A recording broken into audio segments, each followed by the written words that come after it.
Iya. Bismillah, Assalamualaikum warahmatullahi wabarakatuh.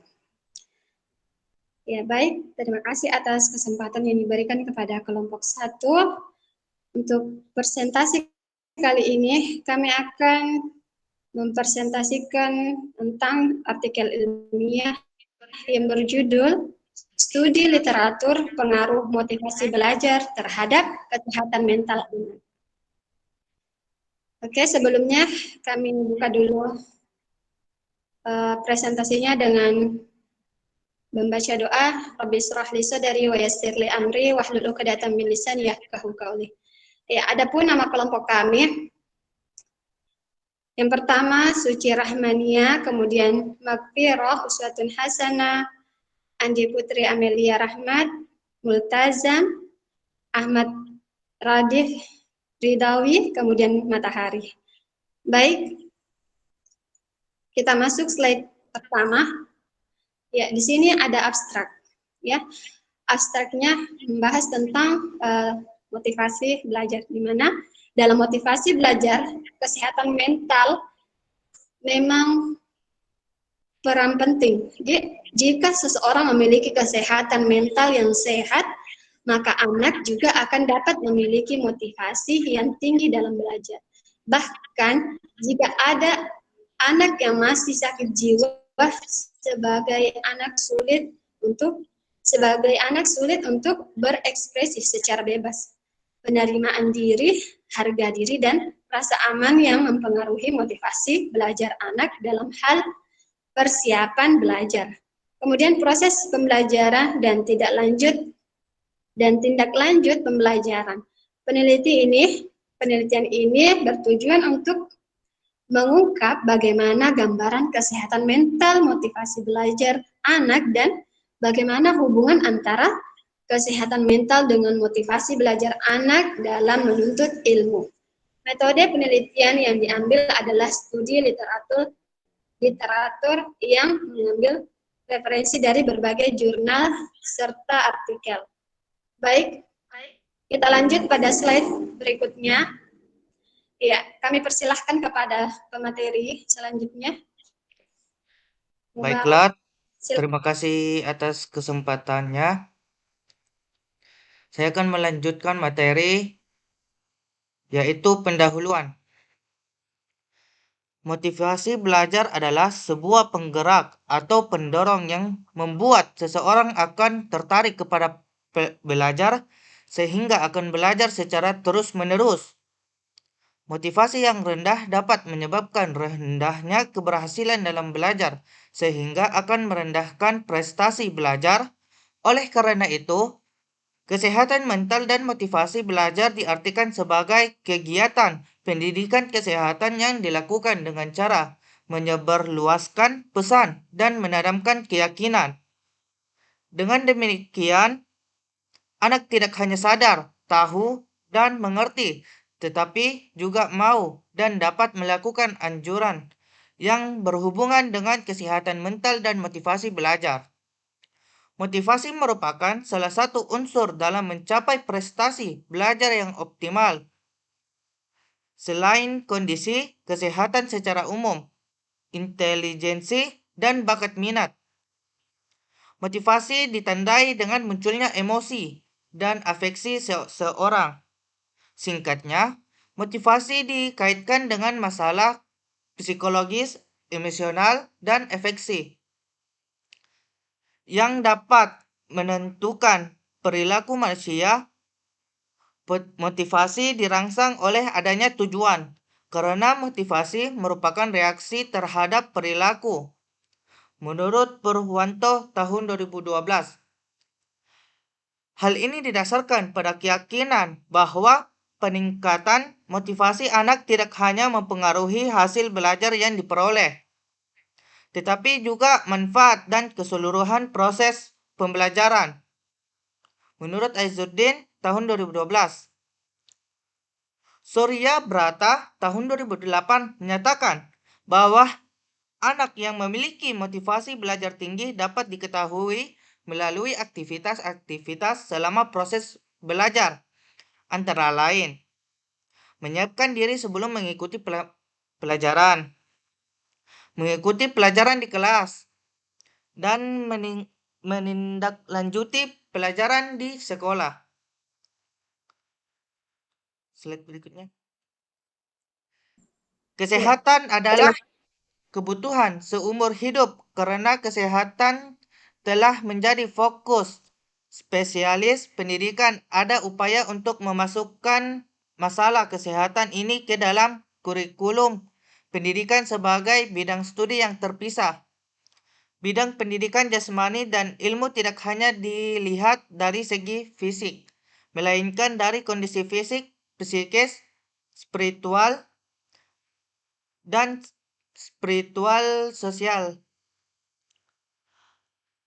Ayu Ningtyas dan Raihane tahun 2018, kesehatan mental ini juga termasuk mengatasi stres, ketidakmampuan untuk beradaptasi, cara bergaul dengan orang lain,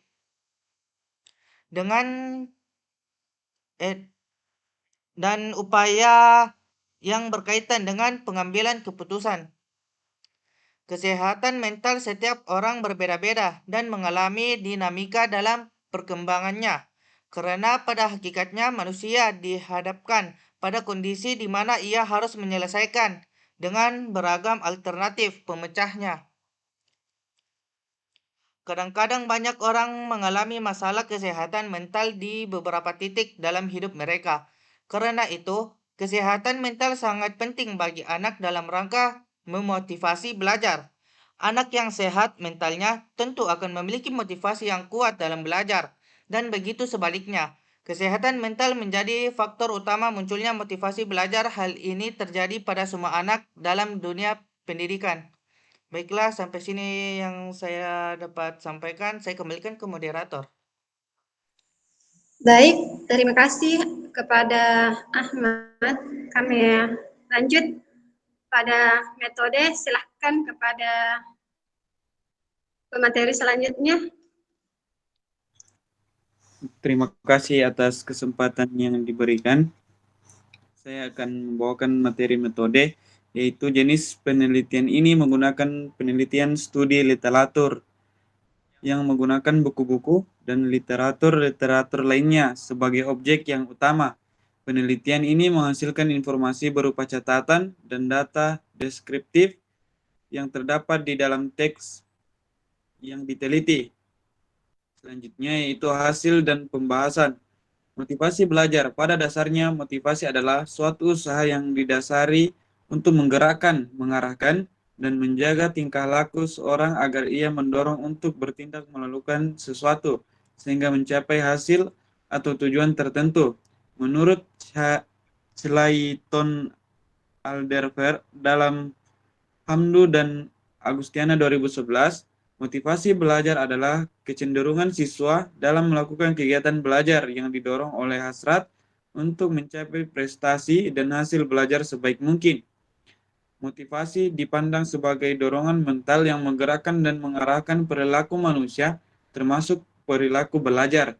Untuk meningkatkan motivasi belajar, menurut Abin Syamsuddin M.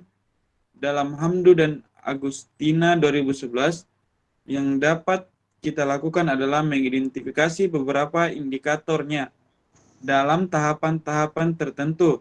Indikator motivasi antara lain yang pertama, durasi kegiatan, kedua, frekuensi kegiatan, ketiga, presentensinya pada tujuan kegiatan, keempat, ketabahan, keuletan dan kemampuan dalam menghadapi kegiatan dan kesulitan untuk mencapai tujuan.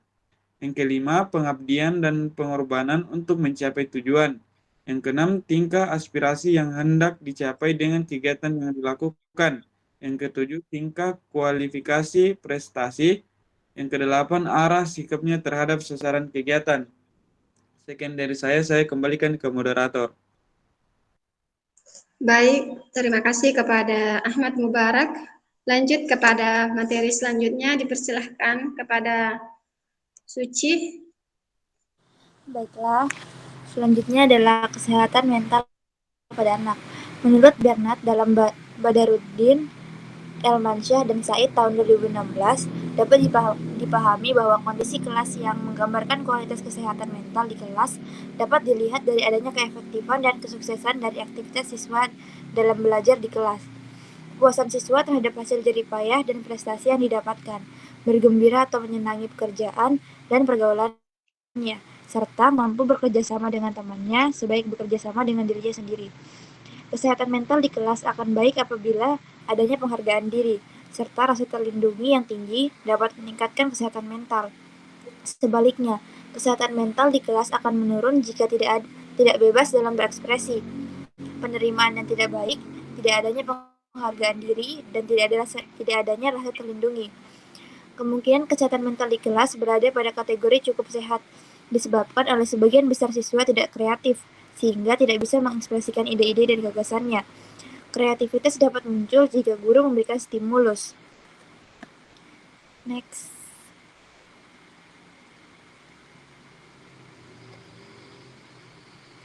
Karakter, temperamen, dan kepribadian guru juga dapat mempengaruhi kesehatan mental di kelas. Pendekatan sebagian guru dirasa tidak sesuai dengan perkembangan siswa. Ini terlihat dari siswa kurang diberi kebebasan berekspresi dalam belajar. Guru yang suka memarahi siswa juga memiliki peranan dalam kesehatan mental di kelas, menjadi tidak begitu bagus. Padahal karakter guru sebagai guru dapat dijadikan model perilaku bagi siswa khususnya dalam belajar. Selain itu, guru yang memiliki kewibawaan yang otoriter, yakni menggunakan status dan kekuasaannya sebagai guru untuk mendisiplinkan siswa dengan mengabaikan salah atau benarnya guru tadi, dapat memperburuk kondisi kesehatan mental di kelas, sehingga guru tadi ditakuti siswa. Tentu saja siswa menjadi terpaksa mendengarkan dan mengikuti semua perkataan guru tadi. Menurut Fromm dalam Badaruddin, Elmansyah dan Said tahun 2016, ini merupakan mekanisme pelarian otoritarisme dan konformiti. Otoritarianisme pada masalah ini dikarenakan adanya kecenderungan untuk menyerahkan kemandirian siswa dan menggabungkannya dengan guru demi memperoleh kekuatan atau ilmu yang tidak dimiliki siswa. Sedangkan konformiti terjadi pada masalah ini dikarenakan siswa menjadi robot, merespon sesuatu seperti yang direncanakan dan menuruti kemauan gurunya. Sebagian guru memiliki kewibawaan jenis ini. Baiklah, saya kembalikan ke moderator. Baik, terima kasih. Kami lanjut kepada pemateri selanjutnya. Ya, silahkan Putri, kesimpulan dan baik, selanjutnya yaitu kesimpulan. Motivasi belajar adalah kecenderungan siswa dalam melakukan kegiatan belajar yang didorong oleh hasrat untuk mencapai prestasi atau hasil belajar sebaik mungkin. Kesehatan mental di kelas dapat dilihat dari adanya keefektifan dan kesuksesan dari aktivitas siswa dalam belajar di kelas. Kesehatan mental di kelas akan baik apabila adanya penghargaan diri serta rasa terlindungi yang tinggi dapat meningkatkan kesehatan mental. Sebaliknya, kesehatan mental di kelas akan menurun jika tidak bebas dalam berekspresi, penerimaan yang tidak baik, tidak adanya penghargaan diri, dan tidak adanya rasa terlindungi. Karakter, temperamen, dan kepribadian guru juga dapat mempengaruhi kesehatan mental di kelas. Pendekatan sebagai guru dirasa tidak sesuai dengan perkembangan siswa. Ini terlihat dari siswa kurang diberi kebebasan berekspresi dalam belajar. Penelitian studi literatur yang menggunakan buku-buku dan literatur-literatur lainnya sebagai objek yang utama. Penelitian ini menghasilkan informasi berupa catatan dan data deskriptif yang terdapat di dalam teks yang diteliti. Next. Selanjutnya yaitu saran. Beberapa saran yang dapat diajukan berdasarkan penelitian ini diantaranya sebagai berikut. Yang pertama, bagi sekolah sebaiknya selalu memperhatikan kesehatan mental setiap murid agar meraih hasil yang memuaskan yang diwujudkan dalam nilai rapor sekolah. Yang kedua, bagi orang tua murid sebaiknya memberikan perhatian dan kasih sayang serta selalu memberikan motivasi belajar agar meraih prestasi yang baik di sekolahnya serta menghindari hal-hal yang dapat mengganggu kesehatan mental anaknya. Dan yang terakhir, bagi guru atau wali kelas untuk selalu membantu murid yang bermasalah untuk mencapai hasil yang maksimal. Sekian dari saya kembalikan ke moderator. Baik, terima kasih kepada semua pemateri kami. Ya, mungkin itu saja dari kami, kelompok kami. Terima kasih atas kesempatannya dan kami ucapkan dan kami minta maaf jika ada yang salah dari perkataan kami, kurang lebihnya mohon dimaafkan. Yang benar datangnya dari Allah dan yang salah datangnya dari diri kami pribadi dan syaitan laknatullah alaih. Kami tutup dengan membaca doa kafaratul dengan salam. Ya. Assalamualaikum warahmatullahi wabarakatuh. Waalaikumsalam.